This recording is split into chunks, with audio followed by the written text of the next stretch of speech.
我们一个法国朋友，Hello。Bonjour, Maître Lou. 卢台长您好。你好。Alors, je souhaiterais savoir quelle est ma mission dans cette vie. 师父，这位法国佛友想知道他今生今世投身到人世间的使命是什么？Alors, je suis né en 1980 du signe singe.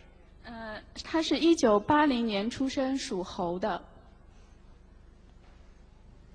你告诉他，他的使命就是来帮助人家、穷人，还有就是还债，他就这两个使命。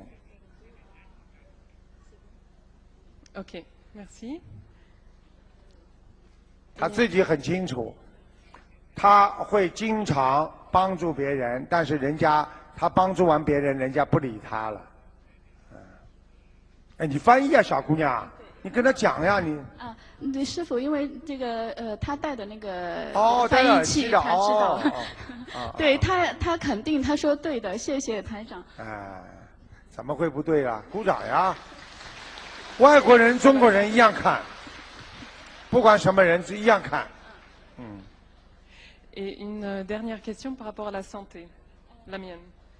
第二个问题想问一下他自己本人的健康状况。他刚才说他是属猴的是吧？1980年属猴的。你告诉他，他这个咽喉部分呢非常不舒服，经常会咳嗽，这里很干。对的。还有，还要讲下去了。还有他的腰，他的腰很不好。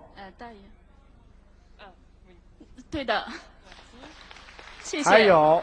你告诉他，他年轻的时候非常好，现在呢，年纪大了之后呢，他的记性啊很差，记性越来越差。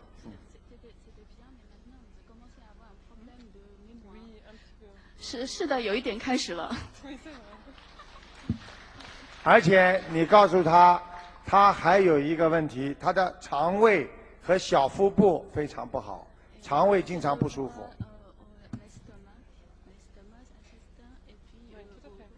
对的，完全正确。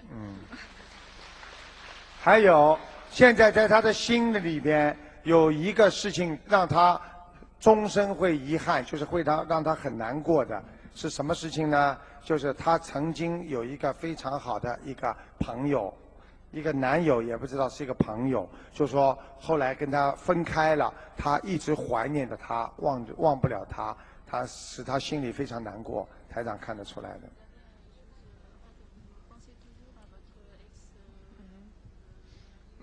Oui, ou un ami très proche, tout à fait. 是的，他现在还经常想的一位曾经非常亲近的朋友。你告诉他，他这个人良心是很好，但是呢，台长也不想讲他的感情问题了。我就是希望他呢，就是把身体弄好。身体呢，他以后晚年会出现一个很大的问题，就是关节，他的关节会很差。D'accord, ok, merci. 谢谢。